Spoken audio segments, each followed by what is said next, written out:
Salut la FOMO Team, j'espère que vous allez bien. On se retrouve aujourd'hui pour une nouvelle émission de l'éco crypto. Nous sommes le 5 novembre 2022 et comme d'habitude, on va faire un résumé hebdo de ce qui s'est passé sur les marchés financiers et sur les cryptos. Si tu ne connais pas la chaîne, n'hésite pas à t'abonner, à liker sur la vidéo si ça te plaît ce genre de contenu. On publie tous les jours un short YouTube et TikTok sur lequel on t'analyse le Bitcoin et on te dit les événements qui vont se passer dans la journée et ce qu'on attend. Tu peux retrouver également toutes nos vidéos éco crypto qu'on fait le samedi pour résumer toute la semaine et un peu connaître les attentes et analyser financièrement ce qui est en train de se passer sur les cours, et également des lives tous les mercredis soirs à partir de 20h avec Teslark pour avoir à la fois le fondamental sur les cryptos, l'analyse de plein de projets différents, des news sur le marché des cryptos et aussi d'un petit peu d'analyse financière en fin d'émission. Alors je t'invite à appuyer sur ce bouton like et on se retrouve tout de suite pour notre sommaire de l'atelier crypto. Aujourd'hui, on va parler de la Fed, de toutes les décisions qui ont été prises autour de la Fed, parce que la Fed, ça a été plus important cette semaine, donc la Réserve fédérale américaine, la Banque centrale américaine. On va parler du Covid en Chine, qui a une importance énorme sur les marchés européens. Et puis après, on partira sur les cryptos qui arrivent à faire une petite montée malgré l'instabilité des marchés financiers actuellement. Alors avant de commencer, je te rappelle que la chaîne a 3 partenaires avec qui on travaille. Donc c'est Bitpanda, qui est vraiment une plateforme hyper bien pour acheter ses crypto-monnaies. Si tu as envie de commencer à t'acheter des crypto-monnaies, si tu cherches une bonne plateforme pour acheter des crypto-monnaies qui sont agréées en France, donc n'hésite pas à aller checker les liens en description. L'autre partenaire de la chaîne, c'est CoinHouse, c'est la plateforme française d'échange de crypto. Si tu veux un rendement avec un livret hyper intéressant sur le dollar, le bitcoin et l'ETH pour les acheter et stacker tes bitcoins, ETH et tes USDT, qui permettra d'avoir un rendement hyper important sur l'année, n'hésite pas à aller voir CoinHouse. Et si tu veux acheter des actions, n'hésite pas à aller voir également Trade Republic, qui est hyper intéressant en termes de frais pour t'acheter tes actions et tes fractions d'actions. Allez, c'est parti tout de suite, on commence avec la macroéconomie. Alors ce qu'il faut retenir sur la semaine, c'est bien entendu le discours de la Réserve fédérale américaine mercredi. Ça a été très compliqué sur la semaine puisqu'on a un petit peu oscillé et à la suite du discours de la Réserve fédérale américaine, on a su qu'on avait une nouvelle hausse de 0,75 points de base sur les taux directeurs. Vous en avez parlé énormément, je pense, dans les vidéos et dans les shorts. Vous étiez au courant. C'était pas une surprise pour le marché. Par contre, ce qui a été une surprise, et ça faisait partie des scénarios qu'on avait mis sur la table mercredi, c'était est-ce que la Fed va avoir un discours un petit peu dur sur sa politique de resserrement monétaire, notamment est-ce qu'elle va continuer de durement hausser les taux directeurs? Et oui, c'est ce qui s'est passé puisque Jérôme Powell nous a eu un petit discours un peu hawkish, comme on dit, dans lequel il a indiqué que la hausse des taux directeurs n'était pas du tout terminée et qu'il n'y avait pas une contraction de l'économie qui faisait que la hausse de taux directeur devait être ralentie. Puisque si vous avez une contraction de l'économie, si l'économie commence un petit peu subir cette hausse de taux directeur, effectivement, la Banque centrale américaine, pour éviter une récession, va ralentir sa hausse de taux directeur. Et donc, du coup, tout le monde s'est dit, aïe, aïe, aïe, aïe, aïe, la Réserve fédérale américaine est en train de nous avoir et elle va faire des hausses massives de taux directeur, donc on va vraiment sortir des actifs risqués. Je vous avais dit, il faut prendre des pincettes, regarder les 2 prochains jours un petit peu ce qui allait se passer parce que c'est toujours une réaction à chaud le mercredi lorsque la Fed fait son discours. On a vu que jeudi, on était sur une grosse baisse quand même et vendredi, je vous avais dit, potentiellement ça va stabiliser, on est sur des supports techniques importants sur le S&P 500, donc l'indice majeur aux États-Unis. Notamment, on était sur des supports techniques importants en Ishimoku. Je vous invite d'ailleurs à aller voir les shorts YouTube pour ça, puisque je vous fais une analyse tous les jours là-dessus. Et du coup, les marchés se sont relancés ce vendredi avec notamment les chiffres de l'emploi, mais des chiffres de l'emploi qui sont très controversés. On les attendait, ces chiffres de l'emploi, puisque vous avez 2 types de chiffres qui peuvent impacter la décision de la Réserve fédérale de se dire que l'économie se contracte. Vous avez à la fois les chiffres de l'emploi et à la fois les chiffres de l'inflation. Cette semaine, on avait du coup les chiffres de l'emploi. Qu'est-ce que le département du travail nous a dit aux États-Unis? Il nous a dit que le taux de chômage avait augmenté de façon plus importante que ce que les prévisions l'avaient annoncé. Donc dans un sens, on voit qu'il y a une petite contraction de l'économie puisqu'on a un taux de chômage qui grandit par rapport à ce qu'on avait prévu. Donc c'est pas forcément positif et comme on dit, bad news, good news, puisque du coup c'est une bonne nouvelle pour les marchés. Ça veut dire que la Réserve fédérale doit faire attention aux taux. Attention cependant, de l'autre côté, on a un chiffre sur l'emploi qui nous indique qu'on a plus d'emplois qui ont été créés que ce qui était prévu. Donc dans un sens, le marché du travail reste totalement ouvert. C'est-à-dire que pourquoi ça peut considérer qu'on n'est pas dans une contraction économique? Parce que vu qu'on crée beaucoup d'emplois, ça veut dire que les entreprises ont la possibilité de payer ses employés, ont la possibilité de créer des nouveaux emplois et de relancer quand même l'économie et qu'elles ne sont pas dans une situation où elles sont contractées, où elles sont pas bien à cause de ce hausse de taux directeur. Donc, mis bout à bout, ces deux éléments, on a à la fois deux camps qui sont en train de se former chez les investisseurs. On a un camp qui est en train de se dire, OK, on a une hausse du taux de chômage, donc c'est vraiment une contraction de l'économie et on s'en fout globalement des emplois créés, des nouveaux emplois créés. De plus, on a un nouvel indicateur qui nous montre qu'on a une décélération de la hausse des salaires. C'était prévu une hausse de salaire sur un an de 5%, et là on est à 4,7%, donc on a une décélération de la hausse des salaires. Puis ils ont peur que la hausse des salaires, les investisseurs, ça crée une inflation supplémentaire, comme ça qu'on y regarde l'économie. Et donc du coup, on voit bien qu'il y a une sorte de ralentissement et de contraction, ce qui fait que l'inflation diminue, il y a une contraction économique, donc on devra avoir une baisse des taux directeurs. Et de l'autre côté, on a un camp qui nous dit attention, la hausse du taux de chômage, elle n'est pas si importante que ça.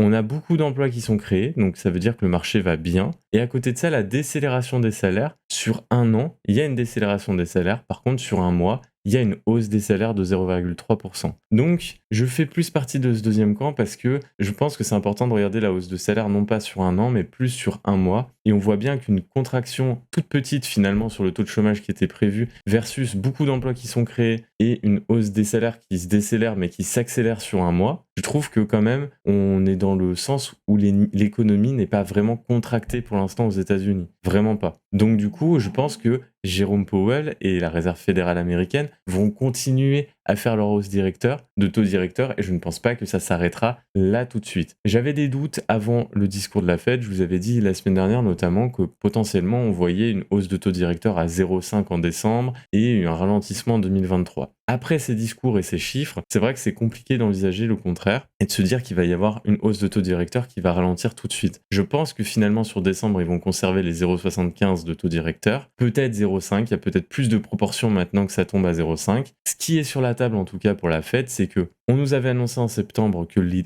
taux allaient être montés jusqu'à arriver à un pic à 4,6%. Là, ce qui est en train d'être dit, après le discours de la Fed, il y a eu des petites notes à la presse, aux investisseurs et aux traders qui ont été finalement envoyées, et pour nous dire que globalement, la hausse allait être diminuée s'il y avait une contraction économique, bien entendu, mais potentiellement que la hausse allait être de plus en plus longue et potentiellement un peu plus progressive, à partir sûrement de 2023. Donc on s'attend à une hausse de taux directeur maximum à 5% pour arriver finalement à un chiffre clé de 5%. Et je pense qu'en décembre, ils vont être à 0,75 puisque notamment un des chefs de la Fed de l'antenne de Boston nous a indiqué que les 0,75 points de base étaient prévus pour décembre. Voilà finalement comment on peut résumer ce qui s'est passé sur la semaine. On a une partie très contractée avant le discours de la Fed. La Fed a fait chuter les marchés, puis on a une légère relance vendredi parce qu'on a des optimistes sur la hausse des taux de directeur. Mais on a toujours deux camps qui sont en train de se former, c'est pour ça qu'on a une forte volatilité sur les cours. On va aller voir ensuite comment les marchés ont réagi justement au niveau du cours, on va aller voir comment les marchés crypto ont réagi. Juste avant, une petite news macroéconomique sur l'Europe. L'Europe, en ce moment, s'en tire plutôt bien pour un facteur principalement. Vous savez que l'Europe a comme grand groupe au sommet de la bourse, notamment dans le CAC 40, elle a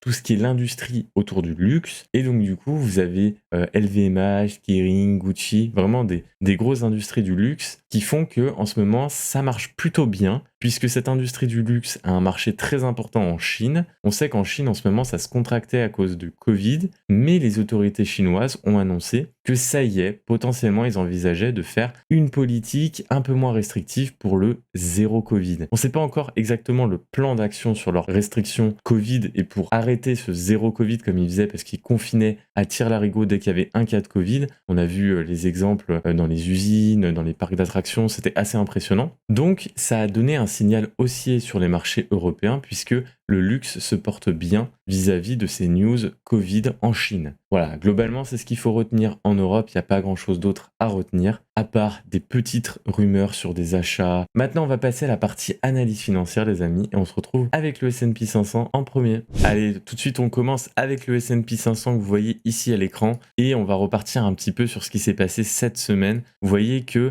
si on reprend les dates clés, à partir de lundi 31 octobre, on a eu une légère diminution du cours, stabilisation du cours. On s'était dit sous MM100, il faut qu'on tienne et va falloir qu'on retrouve de l'envie. Et ça va être compliqué avant le discours de la Fed de passer cette MM100. Attention avec le discours de la Fed, est-ce que ça pourrait nous faire chuter violemment? Vous voyez qu'on a tapé 4 fois cette MM100 et le jour exact du discours de la Fed, après avoir tapé la MM100, on la passait pas, on n'avait pas les bonnes news fondamentales, on est venu casser notre moyenne mobile 7, notre moyenne mobile 50 qu'on avait traversée vendredi dernier. Je vous avais dit que c'était ultra positif. Malheureusement, il fallait qu'on continue un peu sur cette lancée. Il y avait cette MM100 qui nous faisait blocage et c'était important d'essayer d'aller conserver cette moyenne mobile 50 pendant 3 séances à peu près. Je vous dis toujours, c'est 2 à 3 séances haussières en tout cas qui donnent envie d'être au-dessus de ce moyenne mobile 50. On l'a traversé à la baisse, la Tenkan n'a pas supporté et vous voyez que le rebond s'est situé jeudi, ce que je vous avais dit sur le short YouTube,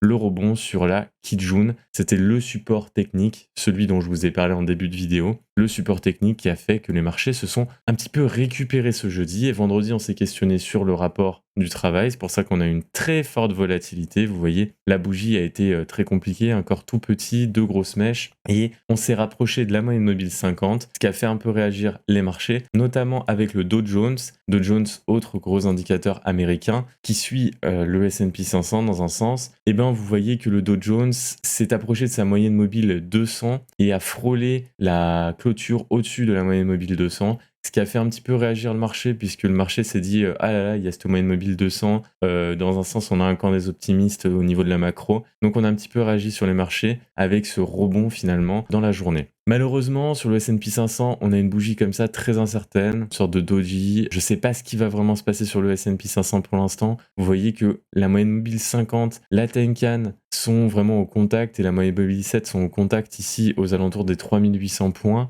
Le niveau des 3800 points sera fondamental, hein. Je pense qu'il sera plus fondamental même que l'entrée dans le nuage d'Ishimoku. Donc 3800 points, on va voir à l'ouverture des marchés lundi ce qui va se profiler. Tant qu'on n'a pas de bonnes news fondamentales, c'est sûr qu'on n'aura pas une explosion du S&P 500. Peut-être que finalement on va avoir des petites notes en off de la Fed qui va dire attention vis-à-vis des chiffres de vendredi, on va peut-être ralentir, c'est ce qui pourrait faire réagir le marché. Pour l'instant, moi je fais pas partie de ce camp, j'ai l'impression quand même que la Fed est dans son droit finalement d'augmenter les taux pour réussir à contenir l'inflation, étant donné que la contraction économique n'est pas assez importante aux États-Unis pour qu'on commence à envisager une baisse des taux directeurs. Donc à surveiller le niveau des 3800, donc le niveau de la moyenne mobile 7, de la Tenkan et de la moyenne mobile 50 surtout. Les niveaux à tenir, bien entendu, c'est les niveaux de la Kijun à 3007. Si on casse les 3007, on va commencer à se faire des sacrés frayeurs, comme on s'est fait des frayeurs lors de la séance du 13 octobre 2022,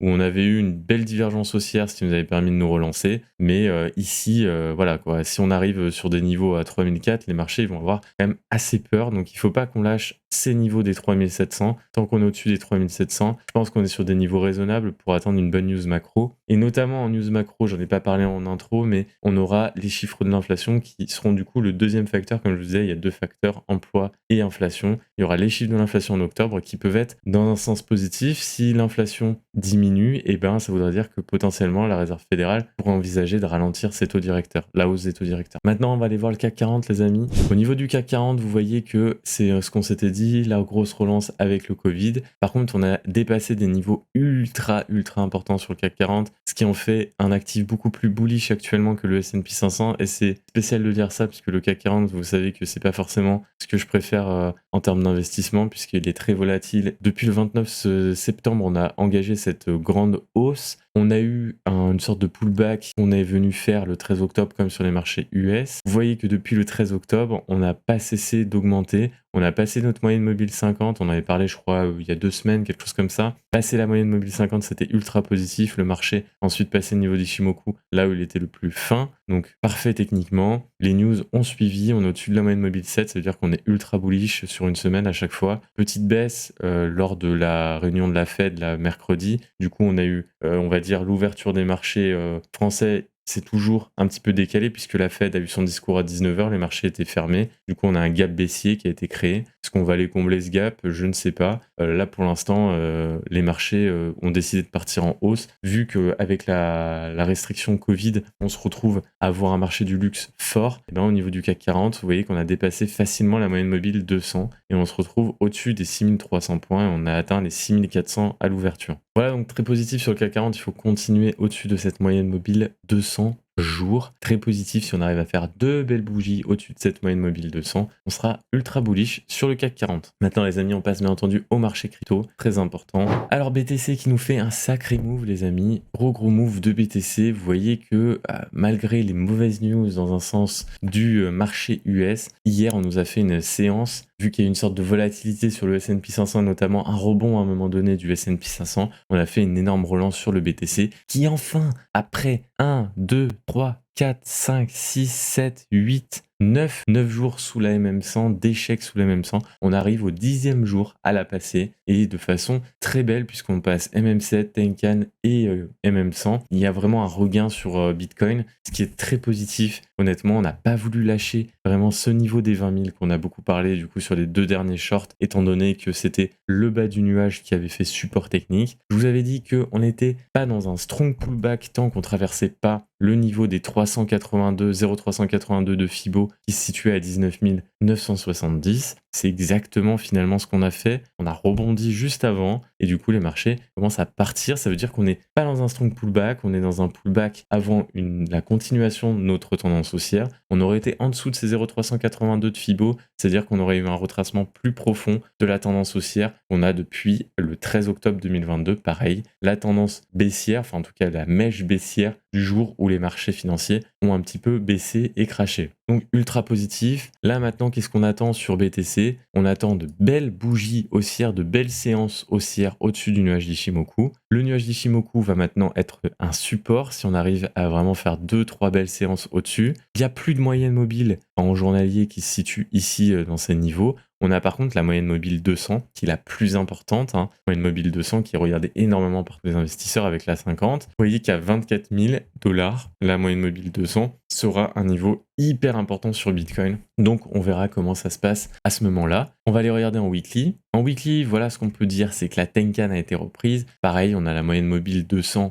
weekly qui se situe à 23 900 points, donc ça sera important d'aller la chercher, bien entendu. Vous voyez que c'est très positif quand on regarde BTC comme ça. Si j'enlève un petit peu tous les schémas, vous voyez que c'est très joli. Finalement, on est en train de se relancer, on a une sorte on est en train de marquer une sorte de pullback. On a eu cette petite mèche du 13 octobre, de la semaine du 10 octobre, mais 13 octobre qui nous fait baisser un petit peu, mais finalement, on n'est pas allé en dessous de notre mèche du 19 septembre, donc on est toujours dans une belle tendance haussière. Donc tous les niveaux se contractent sur BTC pour se dire qu'on n'a rien jusqu'à 24 000 $. À 24 000 $, il va falloir qu'on ait un élément déclencheur pour pouvoir les passer. Je pense du coup de Bitcoin, s'il fait 3 séances au-dessus de son nuage d'Ichimoku en journalier, il n'y a pas de raison qu'il ne se maintienne pas pour aller jusqu'aux 24 000 $. Il peut effectivement faire un pullback sur le haut du nuage, mais je pense que honnêtement, Bitcoin est parti pour aller jusqu'à 24 000 $. À 24 000, il faudra par contre une réaction sur Bitcoin qu'on puisse augmenter. Si les marchés financiers lundi crashent, on va voir la réaction de Bitcoin parce que je le trouve hyper résilient face aux marchés financiers. Je vous dis souvent que Bitcoin va crasher si les marchés crashent, mais en ce moment, Bitcoin est surprenant. On va passer sur ETH.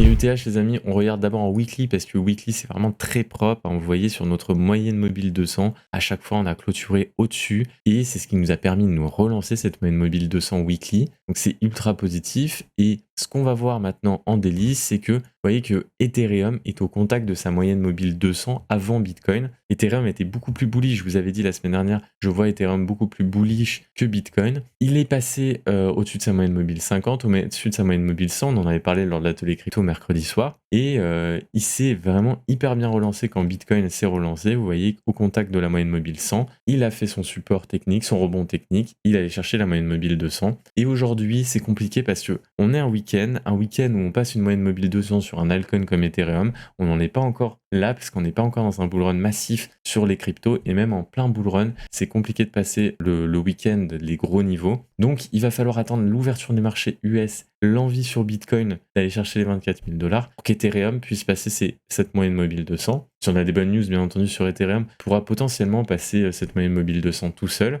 Mais facteur hyper important, c'est vraiment ce niveau aujourd'hui. Ce niveau se situe à 1654 $. Au-dessus des 1654 $, Ethereum a fait le gros du travail et on peut considérer au-dessus de 1654 d'avoir passé la moyenne mobile 200, c'est d'avoir passé le bear market sur Ethereum. Allez, on se fait un petit altcoin du jour, on se fait le graph. VeGraph, j'en ai beaucoup parlé sur le Discord, j'en parle beaucoup dans les émissions. Vous voyez que VeGraph, après avoir fait une énorme tendance baissière, énorme tendance baissière, je vous avais indiqué notamment dans le Discord que j'avais fait des rachats assez importants le week-end dernier sur GRT, sur pas mal d'autres actifs. N'hésitez pas d'ailleurs à nous suivre le mercredi, on vous donne des fois quelques actifs sur lesquels on a investi. Pour pas vous donner tout en même temps, bien entendu, on met un peu de surprise, mais on vous indique un petit peu les actifs sur lesquels on investit. Vous voyez que GRT, il a fait une belle tendance haussière depuis le 21 octobre 2022, depuis que ça s'est un petit peu ralenti sur les baisses du 13 octobre des marchés financiers. Là, on a passé vraiment assez